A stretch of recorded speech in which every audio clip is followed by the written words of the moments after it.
오늘 하나님께서 주신 말씀인 디도서 1장 5절에서부터 9절까지 말씀을 가지고 교회를 세우다 그 두 번째 시간으로 다른 성도라는 제목으로 하나님 말씀 잠시 보도록 하겠습니다. 본격적으로 하나님 말씀 나누기에 앞서 이날 이 밤 잊지 않고 예배 나오신 여러분을 진심으로 환영합니다. 하나님께서 이 자리에 나와 기도하는 우리의 기도를 들으시고 하나님의 때 하나님의 방법으로 응답하시리라 믿습니다. 또한 동시에 부득이한 사정으로 각자의 처소 속에서 예배를 드리시는 그 자리에서도 하나님 놀라운 은혜와 은총이 함께하길 소망합니다. 여러분은 사람이 자리를 만든다고 생각하십니까? 아니면 자리가 사람을 만든다고 생각하십니까? 사람이 자리를 만든다. 자리가 사람을 만든다. 이 말은 얼핏 워드플레이, 그러니까 말장난처럼 보이기도 하고요. 이게 무슨 큰 의미가 없는 것처럼 보이지만 우리가 이 내용을 조금만 자세히 살펴보면 이것이 전혀 다른, 그리고 우리가 꼭 기억해야 될 내용이 여기에 숨겨져 있습니다. 먼저 자리가 사람을 만든다라는 건 속한 집단이나 사회가 원하는 가치를 추구한다는 겁니다. 속한 집단이나 사회가 원하는 가치를 추구한다. 어렵죠? 그래서 이걸 이해하기 쉽게 표현하면 기능에 집중한다. 그것의 기능에 집중한다는 의미입니다. 이걸 예로 이 장로교 목사에게 한번 접목해 보면은요. 장로교 목사의 최고의 가치, 기능은 무엇에 있을까요? 그것은 바로 설교에 있습니다. 설교, 성경에 나타난 하나님의 마음을 잘 해석해서 그 하나님의 마음을 이곳에서 전파하는 것, 그것이 장로교 목사의 최우선된 가치입니다. 좋은 설교를 위해서 책도 읽고 신방도 하고, 그러니까 다른 모든 것들을 위해서 하는 것처럼 보이지만 결국 목사는, 특히 장로교 목사는 설교를 위해서 삶의 모든 것들을 집중합니다. 그래서 목사직의 가장 큰 의미를 갖고 있는 설교를 중요하게 여기는 것, 그것이 바로 이 기능에 집중한 모습, 그래서 자리가 사람을 만드는 것과 연결이 됩니다. 그렇다면 반대로 사람이 자리를 만든다라고 얘기하는 것은 자기애, 그래서 이 기능보다는 의미를 추구하는 것과 같습니다. 앞에 제가 말씀드렸던 이 장로교 목사의 예로 들면요, 목사는 설교가 최우선입니다. 하지만 설교만 하면서 살 수는 없습니다. 제가 장로교 목사인데요, 청년들과 함께 이야기도 나눠야 하고, 그리고 청년들과 마음과 시간을 드려야 합니다. 그렇게 마음을 드리고 제 경계벽을 낮추고 함께 하다 보면은요, 그들이 교회를 향한, 하나님을 향한, 말씀을 향한 오해가 있음을 알 수 있습니다. 그리고 그것은 상대방의 속도에 맞춰서 적절히 잘 바꿔줘야 합니다. 자칫 기능 위주로 판단해서 속도와 상황을 고려하지 않으면요, 주변에 사람이 없어집니다. 기능을 강조를 하다 보니까 의미를 잃어버려서 상대방의 속도와 방향, 이런 것들을 무시한 채 계속해서 이야기하다 보면 결국 나만 남게 되는 일들이 계속해서 생깁니다. 둘 중 한 가지가 맞다, 그렇기에 이것 모든 것에 적용해야 된다라고 이야기를 할 수는 없지만 상황에 따라 기능과 의미 사이에 지혜로운 선택이 있어야 됩니다. 그렇다면 교회 안의 직분은 어떨까요? 제가 앞서서 이야기를 한 자리와 그리고 이 사람, 이것을 자리를 직분으로, 사람을 성도로 바꿔보겠습니다. 직분이 성도를 만듭니까? 아니면 성도가 직분을 만듭니까? 교회가 원하는 가치 추구와 자기애, 다시 말해 이 기능과 의미 중에 어떤 기준으로 보아야 될까요? 교회의 직분에 대한 이해가 부족한 세상에서는요, 쉽게 기능으로 봅니다. 그러니까 이런 것들을 하기만 하면 그 직분에 맞는 삶을 살았다, 직분자이다 라고 이야기를 하죠. 또 혹은 반대로 의미를 너무 지나치게 강조한 나머지 기능의 역할을 무시하는 일들도 생깁니다.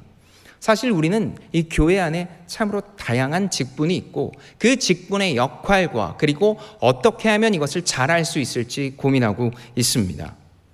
오늘 본문이 바로 그와 같은 질문에 답을 주고 있습니다. 바울은 그레데 섬과 디도를 향해 메시지를 보내죠. 인사말처럼 지난 디도서 1장 1절에서부터 4절까지 말씀을 통해 이야기를 하고 난 뒤 오늘 우리가 읽은 이 본문을 시작으로 이 교회와 이 섬을 향한 하나님의 마음이 전해집니다. 저는 개인적으로 이 본문을 읽으면서 이 부분이 가장 의아했습니다. 왜냐하면 모든 성도들을 위한 말씀인 성경에 일부 직분을 위한 내용이 들어가 있었고 마치 소수를 위한 내용이 들어가 있어서 너희들은 이것을 위해 준비해야 된다. 성도들은 장로와 감독과 이것을 위해서 준비하는 자처럼 보이기 쉽기 때문입니다. 그래서 이것을 수직적인 직분으로 생각하기 쉬운데 이것을 하나님이 그리고 하나님을 따르는 사도 바울이 모를 리 없는데 왜 이렇게 모두가 보는 내용에 탈무드 같은 내용이 들어가 있을까? 참 고민이 많았고 생각이 많았습니다. 어쩌면 이 얘기는 특정 직분과 사람을 향한 이야기가 아니라 무너진 교회가 세워지기 위한 하나님의 마음이 아닐까 싶은 생각이 들었고 바로 그것이 오늘 이곳에 나타난 이 디도서 1장 5절에서부터 9절까지 나타난 내용의 핵심이라고 할 수 있습니다. 오늘 그레데 섬의 교회와 디도를 향한 편지를 통해 우리 조국교회가 회복해야 될 것을 알아보며 또한 동시에 다음을 준비하고 있는 장춘교회가 8월 17일 수요일 날 이 밤에 함께 기도하길, 그래서 하나님의 마음을 시원케 하는 우리가 되길 소망합니다. 먼저 오늘 본문 5절입니다. 디도서 1장 5절의 말씀 우리가 다 같이 한 목소리로 읽도록 하겠습니다. 디도서 1장 5절입니다. 시작. 내가 너를 그레데에 남겨둔 이유는 정리하고 내가 명한 대로 각 성에 장로들을 세우게 하려 함이니. 바울은 불신과 문란으로 물들어 버린 그레데 섬의 그 교회를 향해 메시지를 전하고 있죠. 이방인을 위해서 세워진 사도 바로 그 바울은 자신의 목적을 잊지 않고 다양한 사람들이 왔다가 떠나갈 수 있는 그 항구 도시에 교회를 세웠습니다. 그래서 많은 사람들이 왔다가 가서 복음을 듣고 변한 자들이 고향으로 돌아가 그 고향에 교회를 세우고 하나님을 섬기기 위한 방편, 그래서 항구 도시에 바울은 그렇게 교회를 세웠던 겁니다. 하지만 우리가 지난 시간에 함께 보았던 것처럼 그레데 섬은 이 율법적인 요소와 거짓 교리로 어려움을 겪고 있었습니다. 바울은 그런 문제를 해결하고자 디도를 보냈죠. 믿음과 경건과 영생이라는 그 소망의 본질을 붙잡고 그리고 그 소망의 본질을 바탕으로 이 교회가 회복하길 바랬던 겁니다. 그런 후 바울은 이어지는 오늘 본문에서 본격적으로 교회와 디도를 향해 이야기를 합니다. 바울은 디도를 향해 내가 너한테 이 그레데 섬의 교회에 너를 남겨둔 이유, 보낸 이유가 있다. 그 이유가 총 두 가지인데 첫째로 남은 일을 정리하기 위함입니다. 이것은 앞서 말한 율법적인 요소와 거짓 교리를 타파하라는 의미입니다. 당시 그레데 섬에는 믿음 이후에 할례를 받아야 진짜 성도다라는 이 그릇된 교리가 들어와 있었습니다. 이것은 유대교와 비슷한 의미로 내가 믿음으로 말미암아 내가 정말 예수 그리스도를 믿는다라면 몸에 할례를 표시해서 내가 참된 성도임을 나타내야 된다라는 의미로서 하나님의 마음과 아주 정반대의 모습입니다. 그런데 이것이 교회 안으로 타고 들어와 그런 사람과 그렇지 않은 사람으로 나눠졌고 교회는 분열되기 시작했습니다. 또 동시에 예수가 제우스라는 바로 그 신과 요소가 비슷하다. 음가도 비슷하고 신 중에 최고의 위치에 있으니 그가 가진 이 탐욕적이고 그리고 다양한 것들이 유사할 거다. 그래서 예수도 결국 인간과 크게 다르지 않다. 신 중에 그냥 다른 신과 크게 다르지 않다라는 이야기가 흐르기 시작했습니다. 분명히 잘못된 일입니다. 여러분도 잘 알다시피 잘못된 일은 가르치고 알리고 바꿔야 됩니다. 그런데 이게 어디 디도 혼자 될 일입니까? 그 안에 수십 명, 수백 명이 있을 텐데 그 안에 성도들을 하나하나씩 다 바꾸자면 디도가 잠 안 자고 밥 안 먹고 이것만 해도 부족할 따름이었습니다. 그래서 바울은 디도에게 두 번째 이야기를 합니다. 둘째로 장로들을 세우라라고 이야기를 합니다. 영어로 엘더인 이 장로는 회원의 투표로 선임된 자입니다. 당시에 초대교회 안에서도 공동의회라는 것들이 있었고 그 공동의회에 투표로 선출된 신자들의 대표입니다. 이 직분은 7절에서 이야기하는 감독과 함께 교회를 세우는 두 개의 기둥이었습니다. 특별히 이 장로들은 신방과 이 사무를 담당하고 있었죠. 바울은 그레데 교회는 그레데 교인이 이끌어야 된다고 믿었습니다. 그래서 디도에게 동료이자 함께 세울 사람들을 세우라고 이야기한 겁니다. 자, 그렇다면 이 디도는 교회를 세우기 위해 자신이 아닌 주변의 동역자를 세워야 됐습니다. 그렇다면 그 동역자는 누가 동역자가 될 수 있었을까요? 세상에서 이야기하는 것처럼 돈이 많은 사람, 세상에서 이야기하는 것처럼 사회적 지위나 그리고 지식이 뛰어난 사람이 그 자리에 서야 할까요? 바울은 디도가 그런 실수를 하길 바라지 않았습니다. 그래서 세 가지의 방편을 알려줍니다. 첫째로 가정에 충실한 자를 세우라고 합니다. 오늘 본문 6절입니다. 책망할 것이 없고 한 아내의 남편이며 방탕하다는 비난을 받거나 불순종하는 일이 없는 믿는 자녀를 둔 자라 할지라. 먼저 책망할 것이 없다고 이야기를 합니다. 책망할 것이 없다. 이 책망할 것이 없다라고 이야기를 하니까 이 흠없이 완벽하다라는 의미로 이야기할 수 있는데요. 우리에게 참 위로가 됩니다. 여러분, 책망할 것이 없다라는 건 완벽하다라는 의미가 아니라 마땅히 할 것을 한다는 의미입니다. 마땅히 할 것을 한다. 마땅히 남편의 역할을 해야 합니다. 그리고 마땅히 가정이 비난을 듣지 않도록 해야 하며 마땅히 자녀에게 믿음을 가르쳐야 합니다. 남편의 역할은 무엇입니까? 아내를 사랑하며 그 가정이 하나님 안에서 올바른 판단을 할 수 있도록 중심을 잡는 역할이 바로 남편입니다.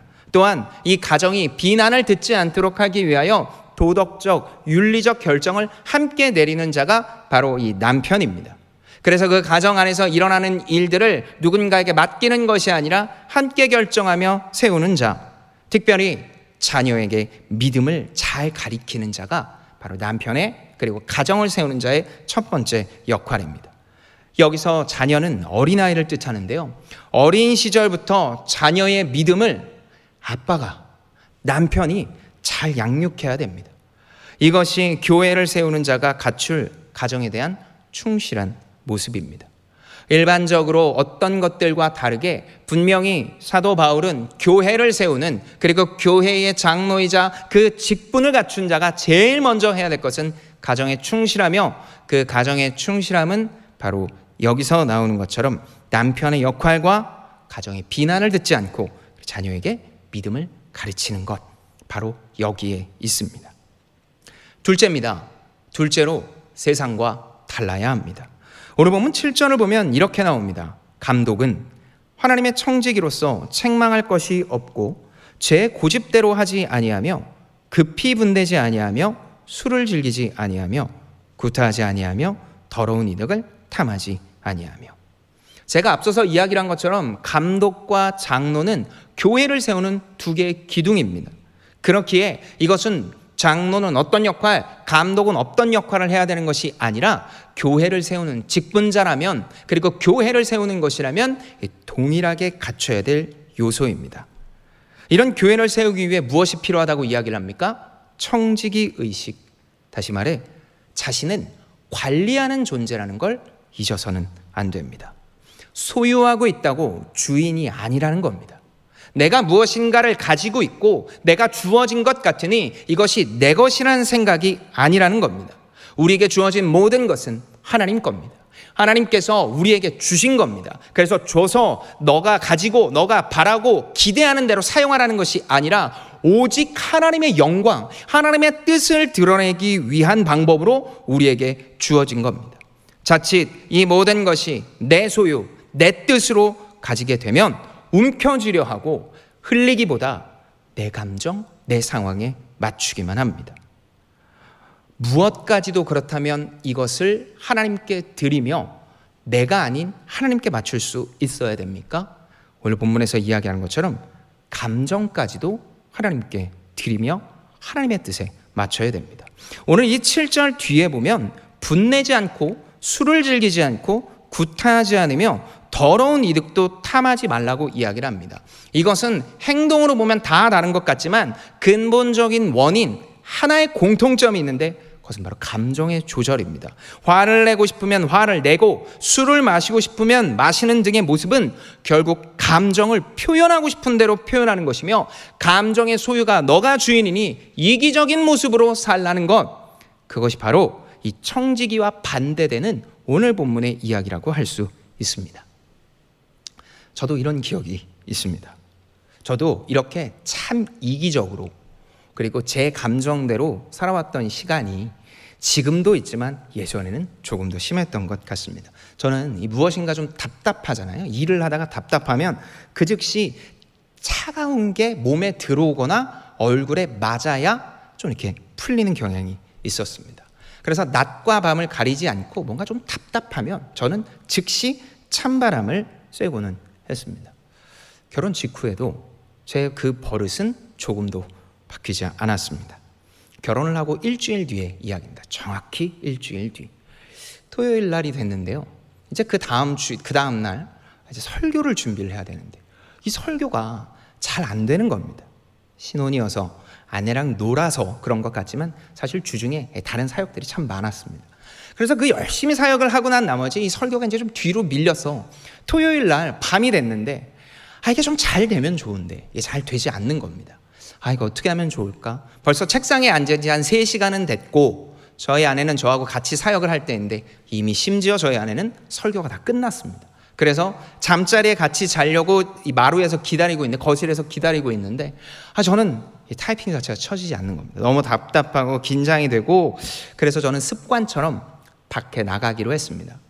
제 방에서 문을 열고 자켓을 입고 나갔습니다. 그때가 밤 11시. 나가는 아내가 제 모습을 보고 뭐라고 했겠습니까? 어디가? 그래서 제가 그 아내에게 이야기를 했습니다. 나가. 제가 그 아내에게 어디가? 라고 묻는 사람에게 나가 라고 이야기를 했습니다. 결혼한 지 일주일 된 사람이 어디가? 라고 물었을 때 제가 그 아내에게 해야 될 이야기는, 내가 설교를 준비해야 되는데 설교가 준비가 잘 안 돼. 그래서 15분만 나갔다 올게 라고 했어야 했습니다. 그런데 이미 저는 제 감정의 길은 내 마음대로 이미 한 30년 넘게 제가 답답하면 찬바람을 지금 빨리 맞아야 된다는 마음의 길이 나 있었고, 이걸 해야 풀릴 것 같으니까 나가라고 했습니다. 그러니까 그 얘기를, 나가라는 이야기를 들은 저희 아내가 응 나가라고 했겠습니까? 뭐야? 라고 물어봤어요. 그래서 제가 답답해서 그래. 그날은 저희 가정의 첫 번째 부부싸움으로 기록되었습니다.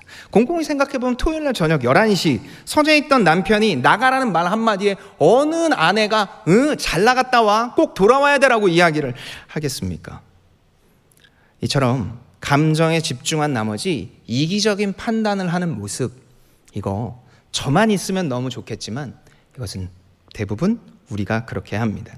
제가 방금 전에 이야기를 한 것처럼 이렇게 느껴지는 대로 마음껏 감정을 표현하는 이유는요, 우리의 인식이 오염됐기 때문입니다. 죄로 말미암아 우리의 생각의 길이 이기심, 내가 하고 싶은 대로 길이 나버렸기 때문입니다. 또 그것을 알고도 변하지 않으려는 이기적인 모습이 더 큰 문제입니다. 예수님도 마가복음 7장 20절에 이렇게 얘기하시죠. 또 이르시되 사람에게서 나오는 그것이 사람을 더럽게 하느니라. 세상은 끊임없이 내게 있으니 주인도 나라고 이야기를 합니다. 돈도 명예도 지식도 위치도 다 너 것이니 너 마음대로 하라. 심지어 감정조차도. 그러나 교회를 위한다면, 하나님의 성도라면 내게 주어진 이 모든 것은 내가 소유한 것이 아니라 하나님께서 주셨다. 하나님이 맡기셨으며 맡겨준 하나님의 뜻을 위해서 사용해야 됩니다. 이것이 세상과 다른 모습입니다. 바울은 이런 모습을 잘 이루면 이어지는 본문 8절에 오직 나그네를 대접하며 선행을 좋아하며 신중하며 의로우며 거룩하며 절제한다고 이야기를 합니다. 내가 가진 모든 것들이 하나님의 영광을 위함입니다. 내 소유와 내 주인이 아니기 때문에 마땅히 선행할 수 있고 마땅히 거룩하며 마땅히 절제할 수 있습니다. 나한테만 집중하지 않는 인생, 하나님을 주인으로 여기는 그 인정만이 비로소 우리는 이 모든 것을 가능하게 합니다. 이것이 교회를 세우는 두 번째 역할인 세상과 다른 청지기의 모습입니다. 마지막 세 번째입니다. 마지막 세 번째로 권면과 책망의 능력이 있어야 됩니다. 오늘 본문 9절을 보면 이렇게 나옵니다. 미쁜 말씀의 가르침을 그대로 지켜야 하리니 이는 능히 바른 교훈으로 권면하고 거슬러 말하는 자들을 책망하게 하려 함이라. 미쁜 말씀, 여기서 말하는 이 미쁘다라는 건요, 지혜롭다라는 뜻을 가집니다. 지혜로운 말씀을 가르치고 지켜야 됩니다. 누구보다 확고한 믿음의 그 확신으로 말미암아 말씀을 권면할 수 있어야 됩니다. 교회를 세우는 직분자, 특별히 장로와 감독처럼 앞에 서는 위치라면 마땅히 알고 가르쳐야 됩니다. 특별히 하나님과 거리가 멀어진 자들을 향해 언젠간 돌아오겠지라고 생각하며 놔두는 것이 아니라 말씀으로 권면할 수 있어야 되고 기도로 도와야 합니다. 그것이 교회를 세우는 귀한 직분자의 몫이라고 할 수 있습니다. 이처럼 기도와 함께 교회를 세워야 될 사람들은 가정에 충실하며 세상과 다른 기준을 가지고 책망과 권명의 능력이 있어야 됩니다. 자, 여러분 어떻습니까? 여러분은 가정에 충실하고 세상과 다른 기준으로 청지기의 역할을 감당하며 책망과 권면의 능력을 가지고 계십니까? 이 얘기를 다 듣고 여기 계신 분 중에 단 한 분이라도 그렇지, 역시 나는 직분자로서 아주 최적의 요건을 갖추고 있다라고 생각하고 계십니까? 저를 포함한 우리 모두는 이런 사람이 어디 있어? 이런 것들은 저 다른 데서나 하는 이야기야 라고 생각하며 원론적인 이야기야 라고 생각할 수 있습니다. 그런데 이상합니다.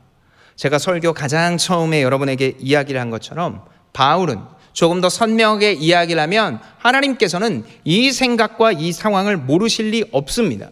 그럼에도 불구하고 이런 엄격한 기준을 이야기한 이유가 무엇일까요?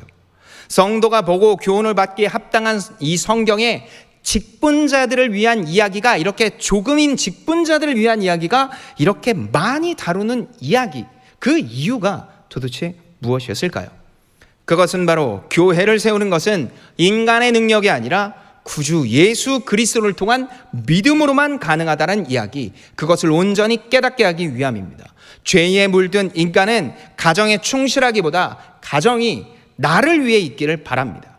내 감정을 위해 있길 바라고 내가 무엇인가를 잘하기 위한 도구로 가정을 보는 겁니다. 또 내게 주어진 것을 소유로 착각한 나머지 내 중심, 내 원함으로 사용을 합니다. 모든 것이 내 중심이다 보니 당연히 마지막에 세 번째 이야기한 것처럼 상대방에게 바른 권명과 책망은 할 수가 없습니다. 착한 존재로 남고 싶죠. 당신 지금 하나님과 멀어졌어 라고 이야기를 하면 상대방이 나한테 별로 안 좋아할 것 같으니까, 당신은 하나님과 가까워 라고 이야기를 하면 나도 할 말이 없는 것 같으니까 그냥 그 거리를 뛰고 그 사람이 언젠간 돌아오겠지라고 생각을 하며 그냥 놔두는 경우가 너무나 많이 있습니다. 상대방을 이 교회 안에 있음에도 불구하고 우리는 남으로 여기며 내 중심의 삶을 살아가는 은혜 잃은 모습을 계속해서 살아갑니다. 하지만 예수를 구주로 믿으면 어떻게 됩니까? 가정은 하나님이 세우셨습니다. 그리고 교회와 함께 세운 하나님의 또 다른 공동체입니다. 창세기에 기원된 이 가정은 하나님의 다스림을 받아야 되며 우리 가정의 목표는 어떻게 해서든지 잘 살고 우리 자가를 가져서 다른 사람이 이곳에 들어오지 못하게 하는 아성을 쌓는 것이 아니라 하나님의 영광을 드러내는 겁니다. 그래서 하나님께서 이 가정 안에 드러내시고자 하는 그 위대한 영광을 나타내는 것, 바로 그것이 가정을 향한 이 직분자들, 특별히 인간의 힘이 아닌 하나님을 믿음 예수 그리스도로 말미암아 세워질 수 있다는 것을 확실하게 드러내야 됩니다. 또 소유도 마찬가지입니다. 내 감정과 원하는 것을 얻는 도구로 내게 모든 것을 주신 것이 아니라 하나님의 뜻을 드러내는 것. 권명과 책망도 비록 상대방이 어렵지만, 그 사람들이 내 이야기를 듣고 어려워할 수 있지만, 그에게 가장 필요한 건 좋은 사람이 아니라 가장 좋은 하나님이라는 판단. 그래서 그에게 하나님의 마음을 온전히 나눌 수 있어야 됩니다. 그렇게 깨달은 믿음을 상대방에게 적용하며 예수 그리스도 안에서 일어난 이 위대한 일을 함께 믿고 함께 교회를 세워가는 것. 그래서 소수에게만 주어진 것이 아니라 교회를 위한다면 우리가 이것을 모두가 해야 한다는 모습을 우리에게 이야기하시고 있습니다. 교회의 성도들인 우리가 갖춰야 될 보편적인 모습, 가정에 충실하며 청지기 의식을 가지고 마지막까지 서로가 서로를 향해 권면하는 모습. 설교의 가장 앞부분으로 우리가 여기서 시선을 옮기길 원합니다. 저는 가장 제일 처음에 여러분에게 여쭙습니다. 직분이 성도를 만듭니까? 아니면 성도가 직분을 만듭니까? 오늘 본문은 이 질문에 좋은 성도가 좋은 직분자를 만든다라고 이야기를 합니다. 그리고 좋은 직분자, 다시 말해 이 공동체 안에 섬기고 있는 모든 사람은 바로 이 교회가 이 교회다워지기 위해서 예수를 그리스도로 믿고 가정을 소중하게 여기며 세상과 다른 관점으로 타인을 바라봐야 한다. 그것이 바로 교회가 교회다워지는 길이고, 동시에 2022년 8월 17일을 살고 있는 오늘 우리에게도 동일하게 하는 이야기합니다. 조국 교회가 어려워지고 있습니다. 그리고 점점 교회보다 세상이 더 익숙합니다. 그럴 때 우리는 무엇을 세워야 될까요? 세상과 유사한 색깔, 그리고 세상에서 이야기하고 있는 방법으로는 어쩌면 교회는 세상과 똑같은 색을 내는 교회가 아닌 세상의 기능을 갖춘 기관에 불과해질 겁니다. 그럴 때 직분자에게 하는 이야기 같지만 이 교회에게 이야기를 하는 하나님의 메시지, 믿음으로 말미암아 가정을 세우며 청지기 의식을 가지고 함께 말씀을 나누는 삶, 그것이 교회를 세우는 가장 중요한 길이 될 것입니다. 사랑하는 장충의 성도 여러분, 교회는 이념과 정치, 취향이 중시되는 곳은 분명히 아닙니다. 이것을 무시할 것이 아니라 이것보다 먼저 돼야 될 것이 있습니다. 그것은 바로 믿음입니다. 예수가 그리스도라는 믿음, 그것을 믿음으로 말미암아 우리에게 일어난 이 위대한 일이 우리 모두에게 적용되고 믿을 수 있어야 됩니다. 그리고 그 믿음으로 말미암아 각자의 처소 속에서 가정이, 회사가, 그리고 내 속에 있는 사람들을 통하여서 내 주변 사람들이 예수의 향기를 맡고 점점 더 교회와 예수를 알아가야 합니다. 그것이 교회가 교회다워지는 길, 교회를 세우는 다른 성도의 모습이라고 이야기할 수 있습니다. 특별히 우리 장충교회는 이제 코로나 시국을 넘어 다시 한번 다음으로 가길 원합니다. 그때 우리가 기억하며 가야 될 것은 다른 그 어떤 것이 아니라 바른 믿음이며 그 열매인 오늘 우리가 나눈 이 메시지라고 할 수 있습니다. 그렇게 한 걸음씩 살아가 하루아침에 되지 않아도 계속해서 축적되는 삶, 하나님과의 관계가 축적돼서 처음에 한 장 종이가 깔렸을 때는 후 불면 날아가는 것 같지만 결국 그것이 100장, 300장, 500장이 쌓여서 그 어떤 것으로도 자를 수 없는 관계까지 이르는, 그래서 하나님의 마음을 시원케 되는 교회가 우리 장충교회가 되기를, 그리고 이 장충교회 안엔 우리 성도가 그 길을 한 걸음씩 함께 걸어가기를 예수님의 이름으로 축복합니다.